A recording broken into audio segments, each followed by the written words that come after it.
Did you know you can advertise on podcasts? Don't act like you're not impressed. Find out more at podvertise.com.au. That's podvertise with an s.com.au. Oscars.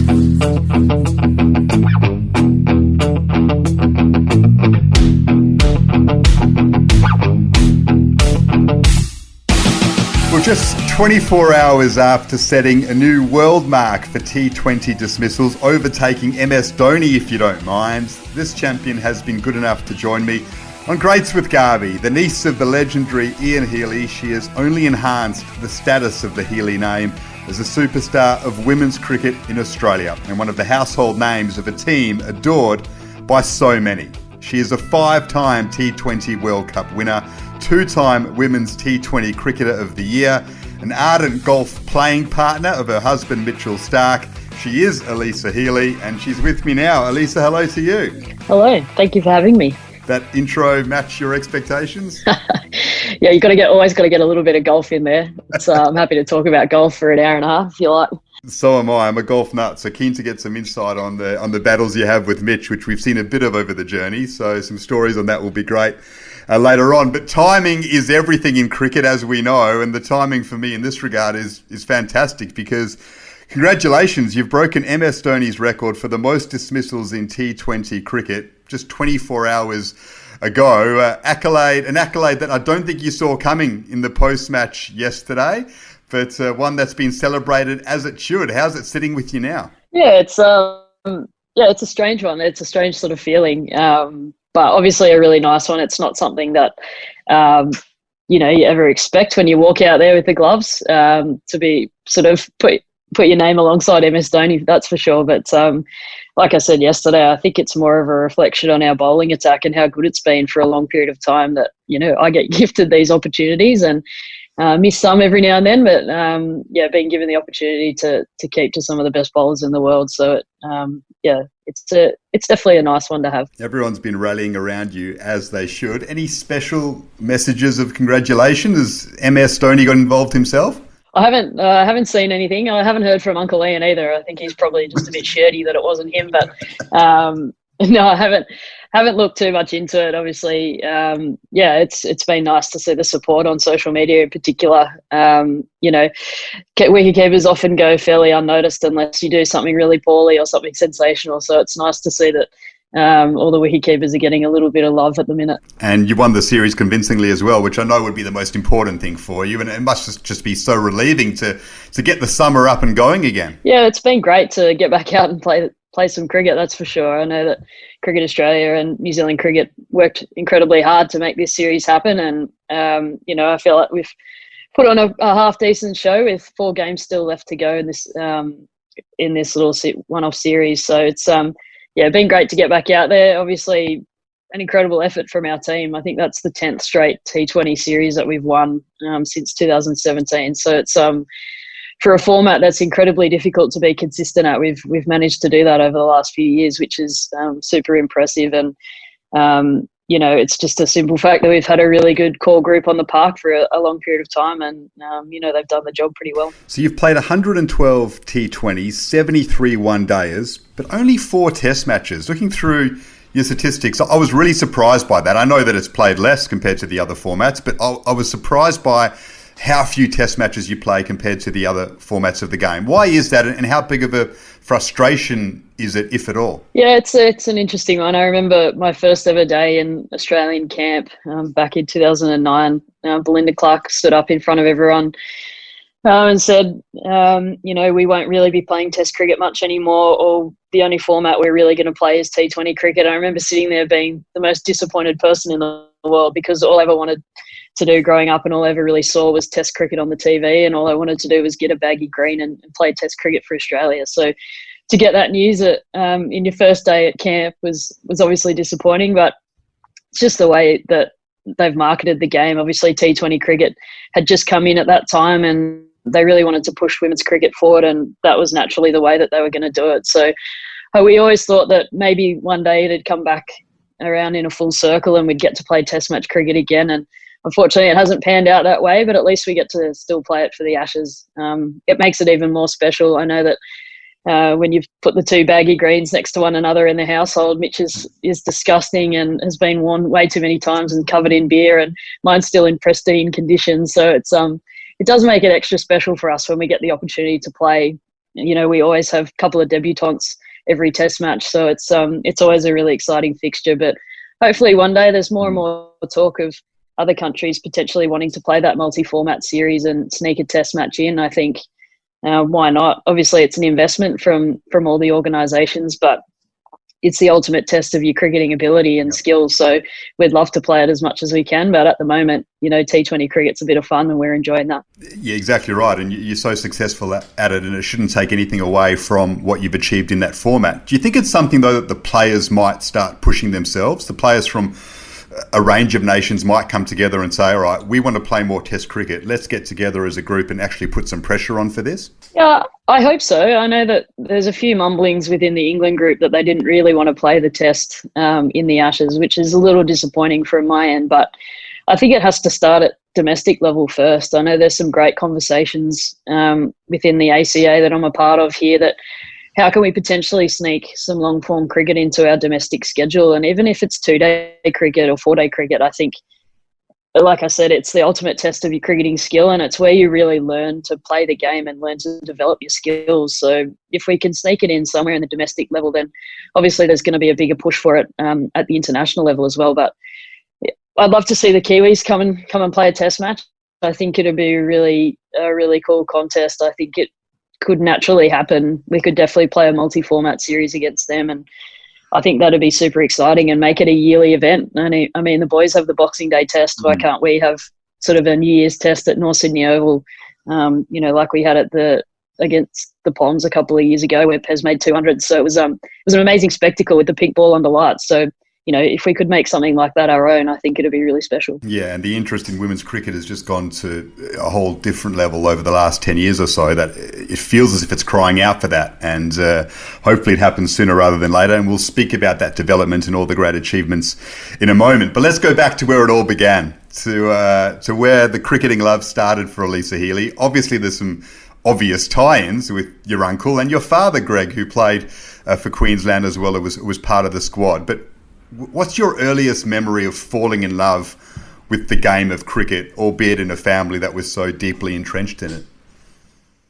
It's funny you say that, because everyone just naturally assumes that having the last name Healy, that, you know, you were pushed into cricket or that's just something that you did. But I didn't want a bar of it. When we lived up here in Queensland, I just played soccer and I played every other sport I could and didn't really have any interest in cricket whatsoever. And it's only when we moved down to Sydney when I was 7 that a friend from school actually randomly said, "Oh, I'm going to go down to the local park this weekend and try the Kanga cricket," as it was called back then. It's now like T20 Blast. Do you want to come? And I thought, oh, okay, like I'll come along. It's not really something that interests me, but, you know, I'll give it a go. I play every other sport, so why not? And went down there, and turns out I spent most of the time in the sandpit. I wanted absolutely nothing to do with cricket.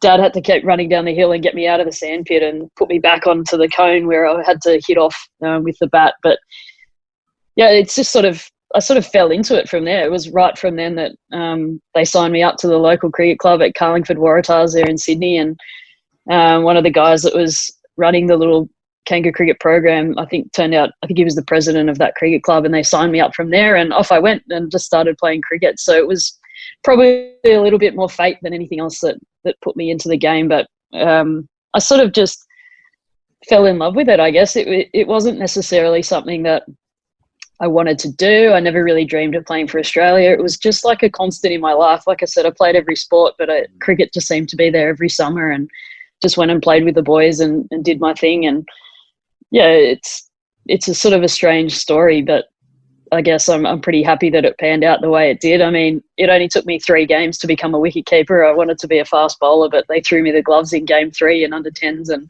I was stuck from then on. So unfortunately for me, but yeah, it just, like I said, it just was a constant for me, and something that I just found myself being picked in teams along the way, and here I am still playing cricket. And we're grateful for that. Did they throw you the gloves because your surname was Healy, or did you think, oh, I better fill in here because of the connection with the family?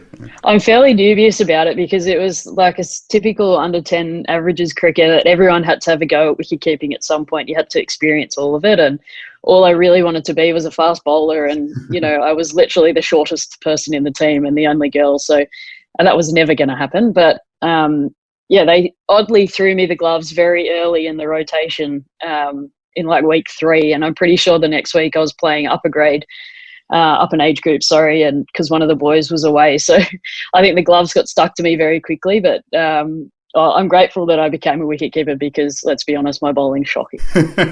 What's it like growing up with the Healy name? When you start to make a name for yourself, and you've obviously got ability, and everyone can see, all right, you know, you've an excellent talent in your own right, but you're attached to the legendary Australian wicketkeeper. What's that like to live with? Is it a bit of a burden or a blessing? I've never really seen it as a burden. I could see why people ask me that question and, you know, and want to talk to me about it. But for me, I often always joke that, you know, when I was playing underage cricket, would the selectors have looked twice if my last name was Smith? Like, all of a sudden you see a young Healy behind the stumps and they're like, oh, we better go watch her because she might be half decent.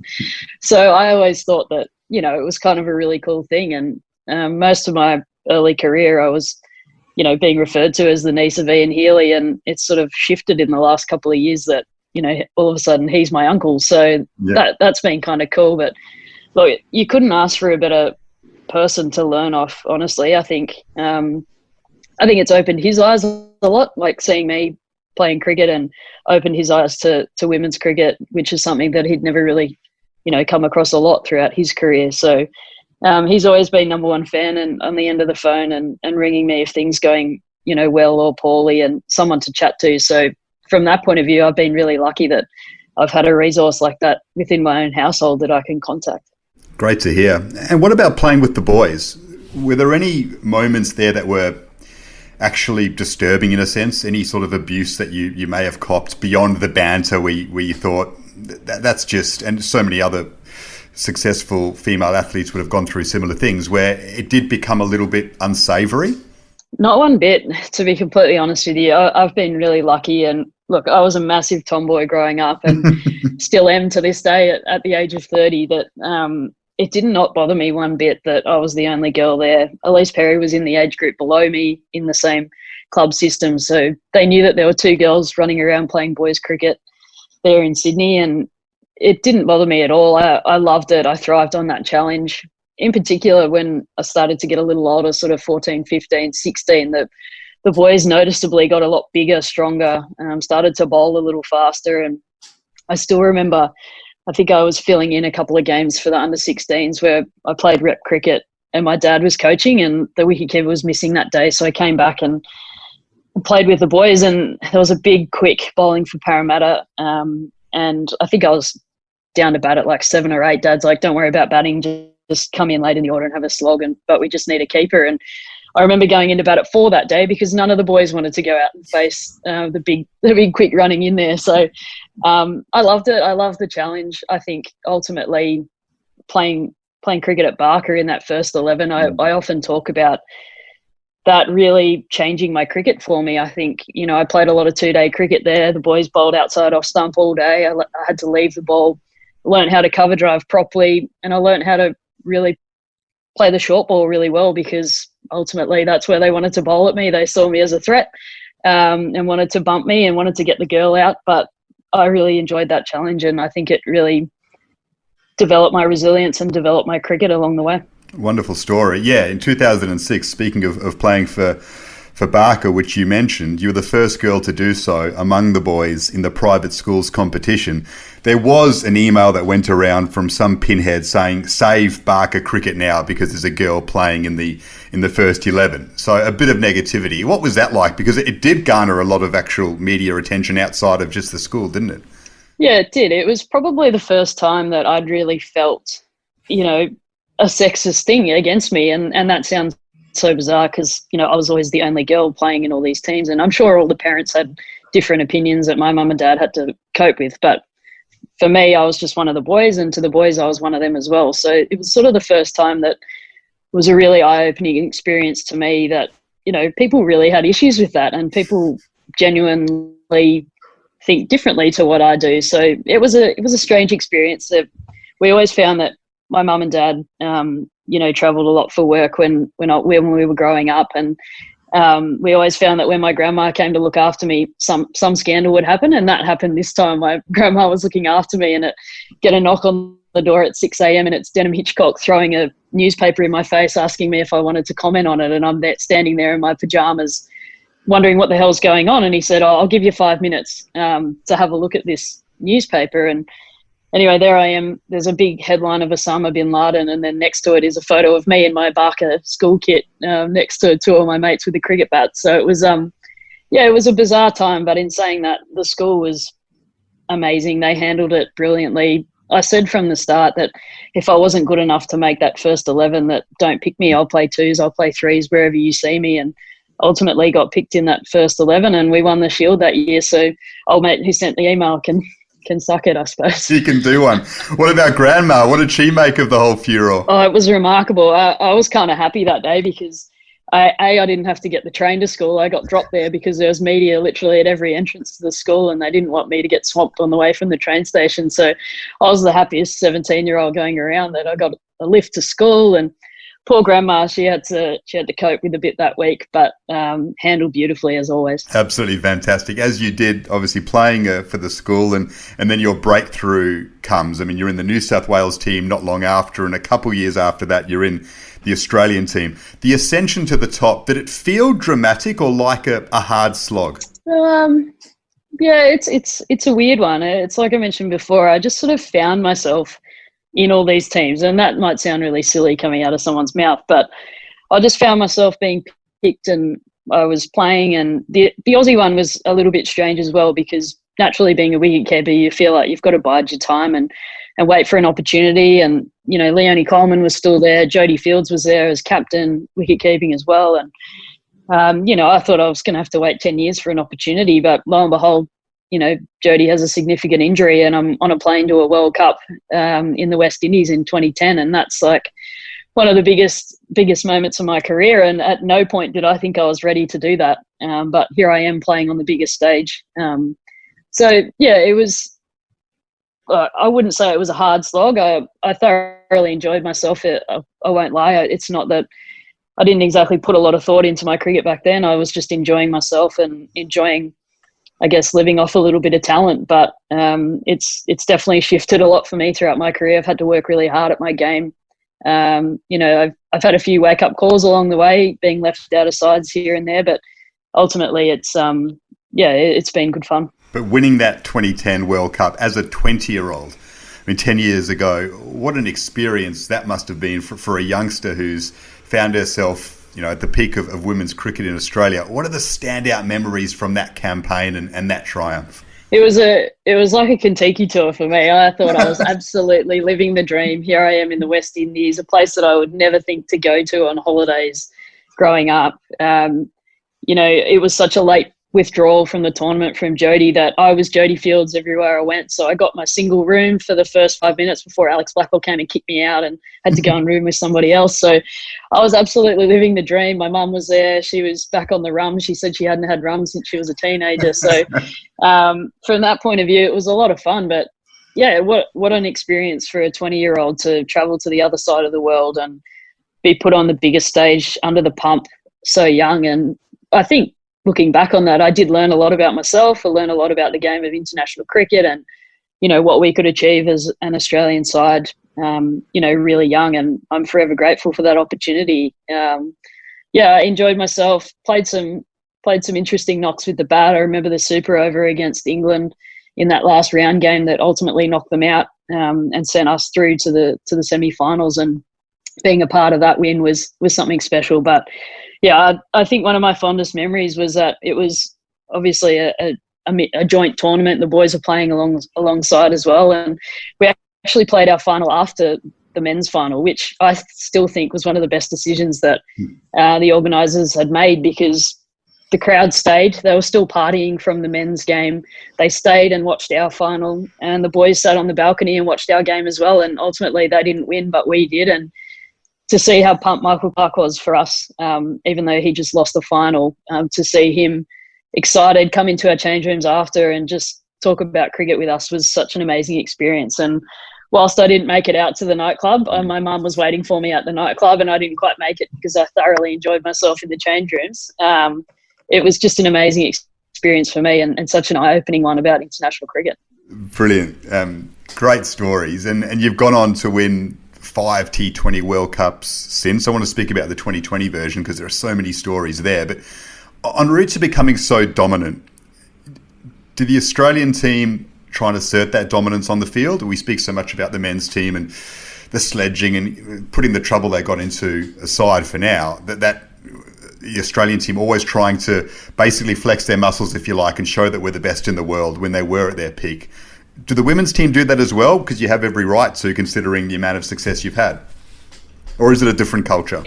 Yeah, interesting. I think a slightly different culture within our side. I think we speak more about probably playing fearless cricket, and I think naturally when we're doing that, we're enjoying ourselves because we're actually having a good time doing it. We're going out there, we're trying to consistently push the boundaries and, break records for scores or, wickets or, keeping teams to low scores, etc., like things like that. So for us, we just go out there and see what we can do and push our bodies to the limit and see what we can achieve. So slightly different probably culture in that regard. And I think when we're genuinely playing fearless cricket that, we're being really successful because, we're out there, we're doing our thing. And like I said, we're trying to push the boundaries. So it's a really fun side to be a part of it. We're so different individually off the field, yet we gel so well together. Everyone hangs out. There's no sort of cliques within the side. People just hang out with whoever they want to or by themselves or whatever you want to do. But once we come together on the park, we just gel really well as a side, and there's no egos. Everyone plays their role and we just get it done. So there's no real talk about how we assert our dominance. Yes, we want to puff our chest out. Yes, we want to, I guess not really act like the number one side in the world, but play like the number one side in the world. And I guess that's probably how we do it. It's not necessarily coming out of our mouths. I think it's more so what we're doing on the park. The 2020 World Cup was just so highly anticipated, of course, here in Australia. And I think we saw just how far not only women's cricket has come, but women's sport has come when there was so much talk around your form leading into the tournament. You were under pressure.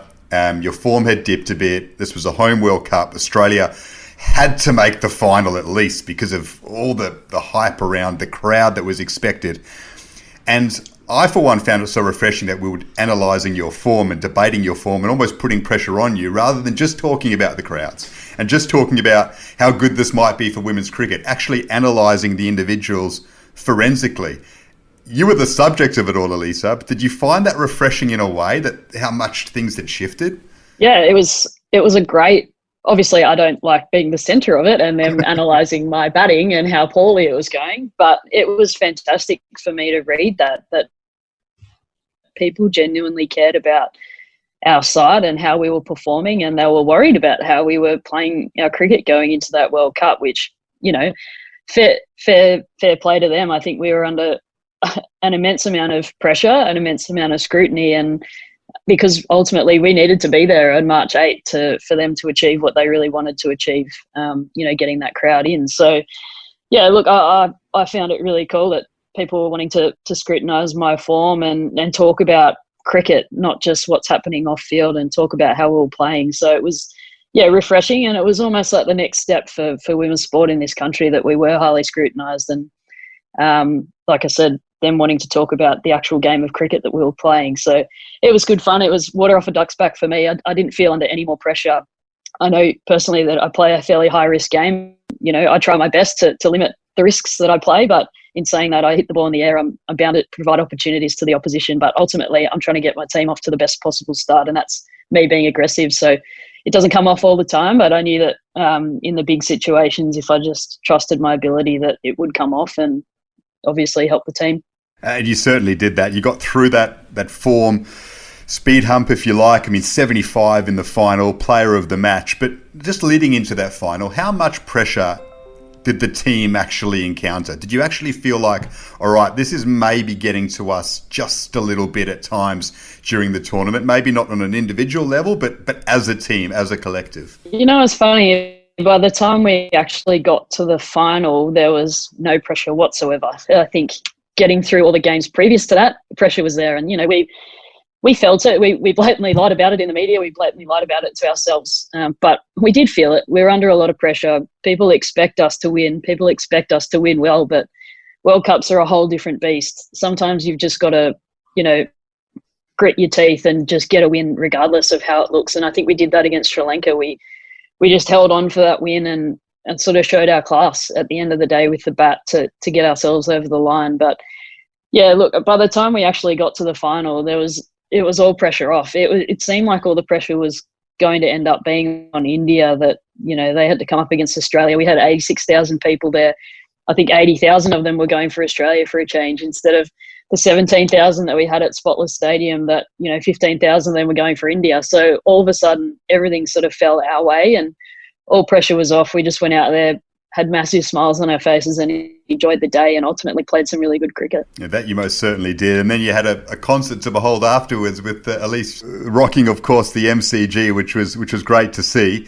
It looked awesome, the concert afterwards. Where were you? Where were you in the crew behind, of course, everything that was going on?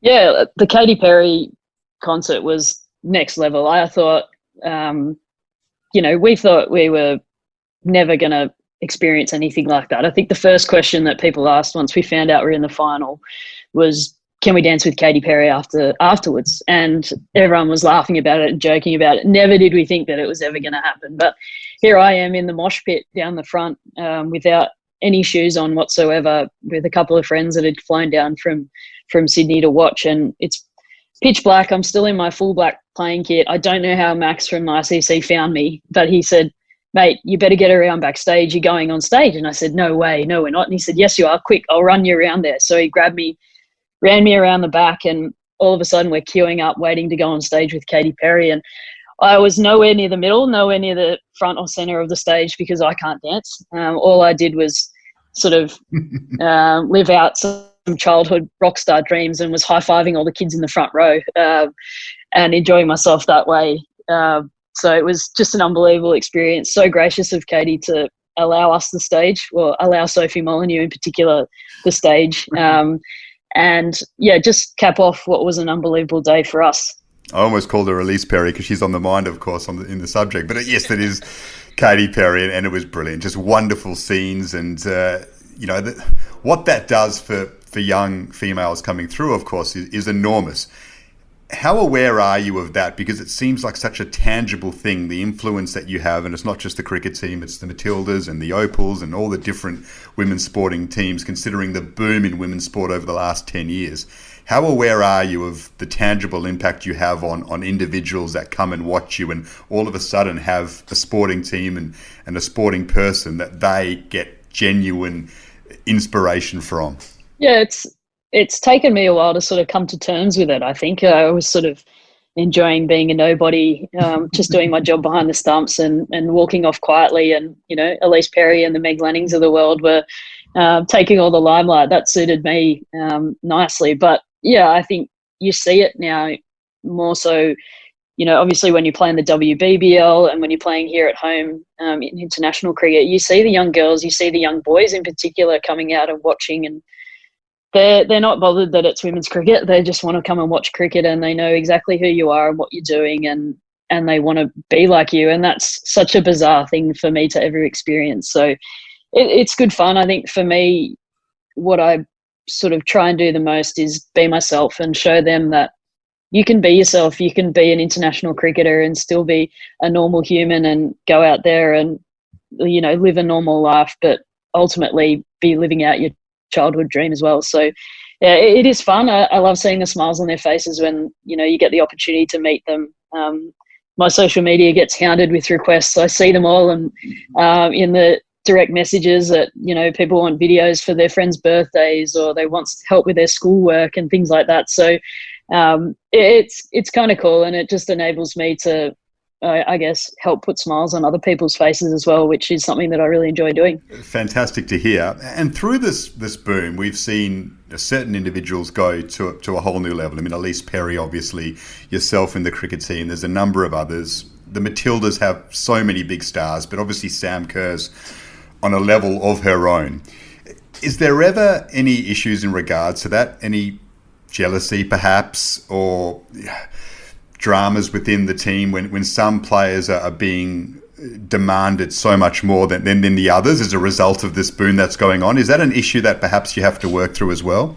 Look, I could definitely see where it could take place, but I don't see it within our cricket side. I think, like I mentioned before, there really is no egos within our side. I think everyone genuinely wants to play with and play really well for one another, and I can see where that might happen. But I think the female athlete in my mind over the last 5 years has changed. I think, yes, it used to always seem to be some sort of topless front cover shoot that, you know, a semi-average female athlete that looked really good was on the front cover. But now they genuinely want people who are really good athletes and are really good at what they do. And I think that's been really cool. And to see that shift that, you know, they want to talk about the sport. They want to talk about what you're good at, not just necessarily what you look like. So I think seeing that shift and being a part of that shift has been really special. And I think a lot of sports now are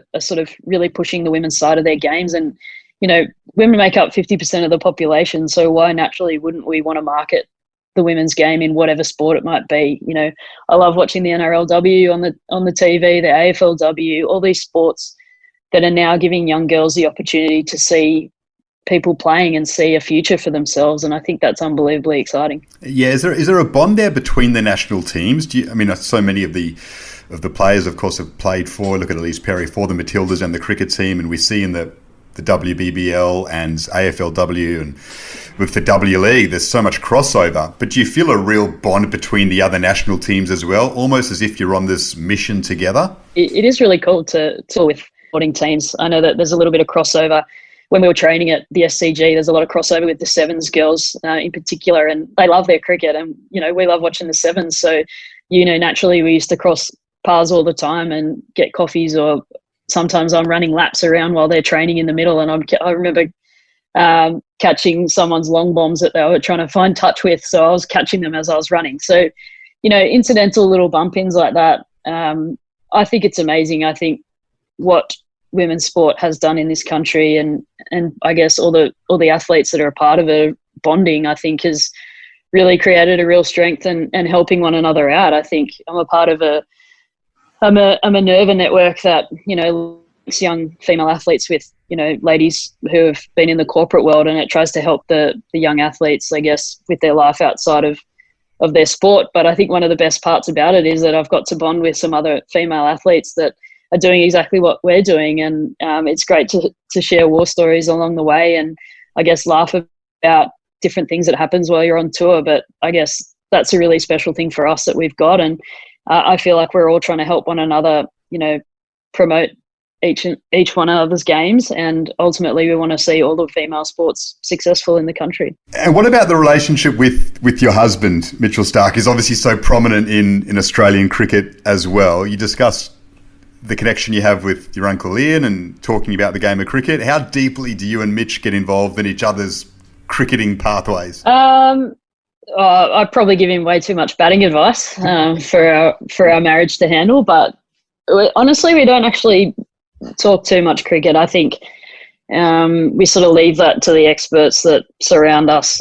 Fortunately, I'm not a left-arm quick bowler, so I don't know too much about that. And whilst he was a wicketkeeper growing up, he leaves that to my expertise. So, yeah, we fortunately share a lot of hobbies outside of cricket that can keep us away from it. I think ultimately we sacrifice one another's sanity by you know, supporting one another when we can. So our life is literally 95% about cricket. So as much as we can get away from it together, we do. So we leave the chat to the coaches. Where did you two meet? How did you meet? We actually played cricket together growing up. So that rep team that I mentioned earlier, me coming back and playing, we actually played together since under nines. I think we started. So we played cricket together growing up. We shared the wicket-keeping duties for the first, I think, 3 years of that side. We used to split it 50-50, and then he started bowling a little bit after that. So we've known one another a long time, and it's sort of been fun to grow up with. I've had the pleasure of watching Australia on international tours a number of times and watched a number of net sessions. It is actually scary watching Mitchell Starc bowl in the nets. Never mind facing him. Like, I cannot comprehend. We're going to speak about golf in a minute. There's a couple things I can't comprehend in sport. One is how professional golfers are so good. Another is how batsmen face bowling like Mitchell Starc's and other bowlers at that pace. I just can't get my head around it. Do you ever keep to him or anything like that, or face him at full pelt? How do you go? God, no. I often say that to journos that ask me that question of, do you face Mitch? I said, would you willingly go down the other end of that net and do that? And they're like, no. And I was like, so why would you think that I'm any different? We actually, obviously, we played together growing up, and he was never a quick bowler coming through. He was actually quite short and slightly wider than what he is now. He sort of stretched the other way later in life. But we ended up playing a charity game. I think we were about 18. We flew up to Brisbane and played this charity game up here, and we hadn't seen one another for a couple of years. I'd stopped playing with the boys, and he'd just got a rookie contract, I think, for New South Wales. And anyway, we jumped out onto the field, and I had to field the first little bit and kept the last 10 overs of the game. And on comes Mitch to bowl, and here I am at AB Field, standing way too close. The first ball hit me in the chest because I had no idea that he'd gotten so much quicker than obviously what he was when we were playing together. So I ended up moving back about, I reckon, 8 to 10 metres and took the next one sort of up above my chest as well. So it was a weird experience, but fortunately I haven't really been in the nets too much to him. I've jumped down there when he's come back from injury a few times, but the ball bounces way too high for me. I'm only 5'5", so I don't want anything to do with that. It's an amazing thing to watch it at full flight, and it's been great to see him have so much success, and your two careers coincide so well in that regard. The golf rivalry, though, that's what I'm keen to talk about, because I know that it gets pretty intense. It must be a pretty cool thing to have as a husband and wife combo. It's funny when normally when I'm on Zoom meetings at home, it's in front of our trophy cabinet behind us, and sitting right in the middle, front and centre, is the Steely Cup, which is the most prized possession in the whole household. There's World Cup trophies, there's Belinda Clark medals and whatnot sitting there, but the Steely Cup is the most prized possession in the household. So yeah, it's good fun. It's we obviously love our golf. It's something that gets us away from cricket, and it's something that we can do when we're touring the world. We go and play some amazing courses, and when we holiday together, we take out clubs wherever we can. So we ended up coming up with a system one day. We were having a beer after the round at our home club at Longreef and thought, we're two competitive people. Why aren't we playing for something here? Like, what are we doing? So we ended up coming up with a fairly complex FedEx Cup point sort of system with home and away fixtures and international fixtures and points for winning, etc. So it's intricate, but at the same time, it's really fun. And I am such a sore loser, at the best of times. And it's not great when I have to lose the Steely Cup. Mitch is the current holder of it. I won the first 2 years and he won last year. But it's always good fun. We really enjoy the contest against one another. And ultimately, I think it's improved our golf, so it's been good. That's unbelievable. What are the handicaps? How many shots do you have to give one another? Yeah, well, at the moment I'm off 4 and a bit, and Mitch is off, I think, 7 and a bit. So I have to give him shots, which never goes down too well. But he always gives me a mulligan around. So normally I hit one straight off the tee into the drink in front. So he'll give me another crack at that. So I take that. Even though I have to give him a few shots. Unbelievable. I saw the other day that Ash Barty, who's played WBBL, obviously won tennis majors and just won her club championships in golf. I mean, and you play off 4 and you're one of the best women's cricketers in the world. Do you ever sit back and think, wow, how lucky am I to be born with these natural sporting gifts? Well, I guess I am. I'm lucky. I wish I liked arts and culture, but unfortunately I've got sport running through my veins, so I'd rather be outside in the sunshine. But I tell you what, Ash, winning the the club chance at Brookwater is like one of the hardest courses that I've ever played on in this country. So it's a fair effort from her, but she's got a beautiful golf swing. So we're still trying to tee up a game between her, myself, Kari Webb, and I think Hannah Green wants to team up with Ash, and I'll be with Kari. So keep your eye out for that. Hopefully we can make that happen one day. Hopefully. That'd be great to watch on TV, so someone should get behind it. But when your cricketing days are over, a question that's just come to me, have you thought about maybe giving golf a serious go? Would you like to maybe push that when the days of crouching behind the stumps are no longer? You know what? I've genuinely always thought about it, and Mitch is always like, I'll caddy for you, like, let's go and do it. But this COVID break has taught me one thing, is that I am not going to be a professional golfer because it is so hard. And like you mentioned before, you don't know how they're so good, but I've learned a lot about myself as a golfer in this 6 months that I've had of downtime, and holy dooly am I not doing that. So look, I'll walk around Long Reef Golf Club all day, and I'll play in as many Pro-Am events as I can, but I don't think you'll ever see me on any sort of professional golfing tour. I am just not good enough. I get the feeling, though, Alyssa, that winning the Steely Cup means more than winning, let's say, the US Open to you. 100%. Yeah, the Steely Cup is the pinnacle. Like, I feel like if Kari Webb ever wanted to win a trophy, it'd be that one. So, she hasn't got her hands on that. No, she hasn't. The name Steely, where's that from? Oh, it was Starc Healy at the time. We weren't married when we came up with it, so it really should be the Starc Cup now. But that's actually been named as the new cup in the household. So Mitch's brother Brandon and his wife Laura's just started playing golf, and I think she's got maybe 5 months left of learning the game before we actually start the Starc Cup. So that one will take pride of place in the mantle somewhere as well. Absolutely magnificent. Thankfully, though, you've got many more years of winning big trophies for Australian cricket to come. Alyssa, it's been wonderful talking to you. So many great stories, an inspirational journey for so many young athletes coming through, but one for all sports fans to just sit back and enjoy. So thanks so much for sharing it with us. No worries. Thanks for having me. All the best, Alyssa. Thank you. Thank you.